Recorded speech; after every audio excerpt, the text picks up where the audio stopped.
Hoje as sereias são consideradas criaturas belas, encantadoras e muitas vezes incompreendidas. Mas nem sempre elas foram vistas como seres amigáveis. Diferentes civilizações ao redor do mundo têm suas próprias lendas e crenças envolvendo sereias. O registro mais antigo de um ser metade mulher, metade peixe data de 1000 a.C., ou seja, esses seres povoam o imaginário popular há pelo menos 3000 anos. O nome da primeira sereia que se tem registro é Atargates, personagem de uma lenda assíria.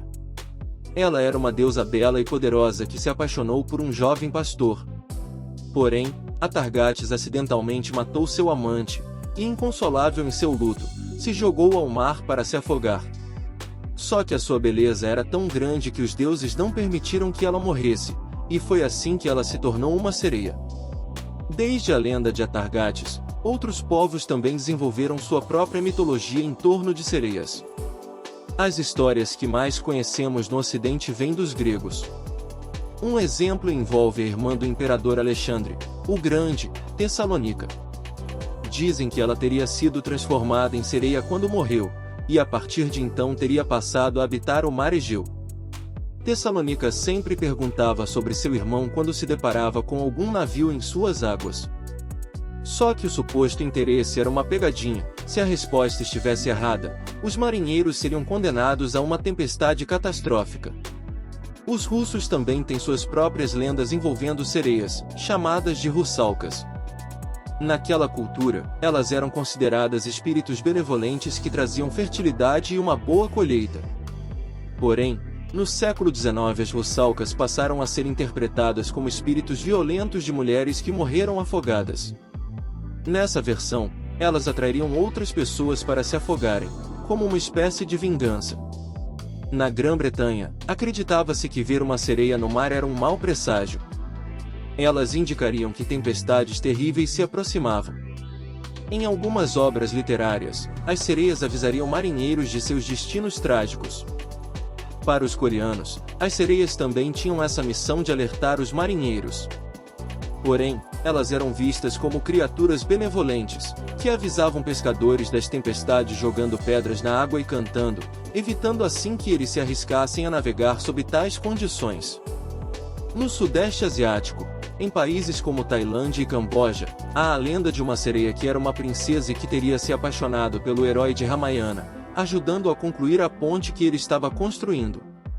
Aqui no Brasil a sereia mais famosa do nosso folclore é a Iara. De acordo com a lenda indígena, Iara era extremamente bela e usava sua voz para atrair os homens que passassem por suas águas, no rio Amazonas. Só que quem se rendesse aos seus encantos era levado para sua residência nas profundezas do rio, e nunca mais eram vistos. No idioma tupi, Iara significa Senhora das Águas e diz a lenda que ela era filha de um pajé. Porém, historiadores defendem que sua lenda é uma adaptação da mitologia europeia, provavelmente a grega, e que deve ter chegado em terras brasileiras durante o período colonial. Há alguma confusão sobre a representação das sereias na mitologia grega. Quem leu o épico Odisseia deve se lembrar de quando o herói Ulisses pediu para ser amarrado ao mastro do navio para que pudesse ouvir o canto das sereias sem ser atraído para um trágico destino. Só que a representação conhecida da história seria de seres que são metade ave, e não metade peixe. Se vocês estiverem gostando do vídeo, não esqueçam de deixar o seu like, se inscrever e ativar o sininho de notificações. No original, Homero não chegou a descrever como seriam essas sereias, mas os escritores que recontaram suas histórias acrescentaram a caracterização dos pássaros, provavelmente inspirando-se em criaturas da mitologia egípcia, que tinha deidades com feições de aves associadas à morte.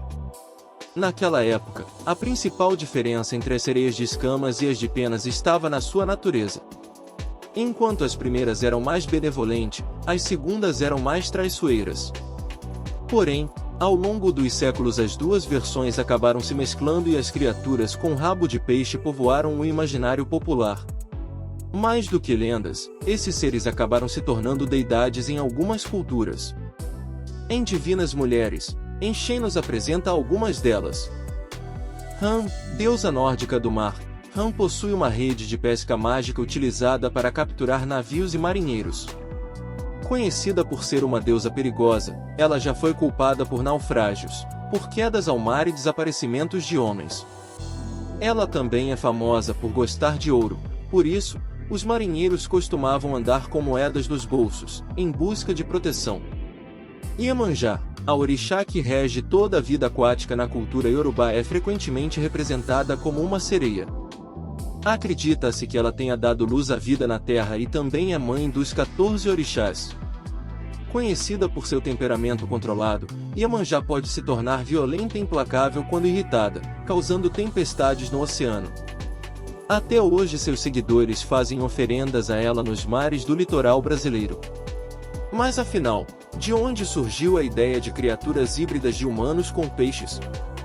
Garanto que a explicação é bem menos atraente do que o canto das sereias. Em tempos antigos as pessoas criavam lendas para explicar qualquer fenômeno incompreensível, e com as sereias não foi diferente. Os supostos avistamentos de sereias, que se tornaram populares por volta dos séculos XV e XVI, época em que ocorreram as grandes navegações, podem ser explicados pelos animais marinhos encontrados em tais expedições, como baleias e focas, que os marinheiros acreditavam ser sereias. A gente consegue até entender o motivo da confusão. Pense que eles viam apenas partes dos corpos desses animais na água, geralmente a cauda e pedaços do torso. O resto ficava a cargo da imaginação fértil de pessoas que passavam meses em um navio sem ver nada a não ser o oceano. A explicação mais provável do animal que os marinheiros imaginavam ser sereias era o peixe-boi marinho, uma espécie desconhecida dos europeus naquela época. Tem até quem diga que o próprio Cristóvão Colombo confundiu um esqueleto desse animal, acreditando se tratar de uma sereia. Uma história que contribuiu bastante para essa fama foi o clássico A Pequena Sereia, de Hans Christian Andersen. A história original, é claro, é bem mais sombria do que a sua versão Disney e está no livro Princesas Dark, que reúne esse e outros contos de fadas que marcaram gerações. Lógico que a adaptação da Disney tem um papel crucial na popularização das sereias nos últimos 30 anos. A animação de 1989 trouxe uma versão bem mais leve e musical, amigável a audiências mais novas, e marcou a infância de muita gente nos anos 1990 e 2000. Agora, a versão live-action do clássico está pronta para encantar as novas gerações com o inconfundível canto de Ariel, dessa vez na magnífica voz de Halle Bailey. Não brinquei quando falei do poder encantador das sereias nos tempos atuais.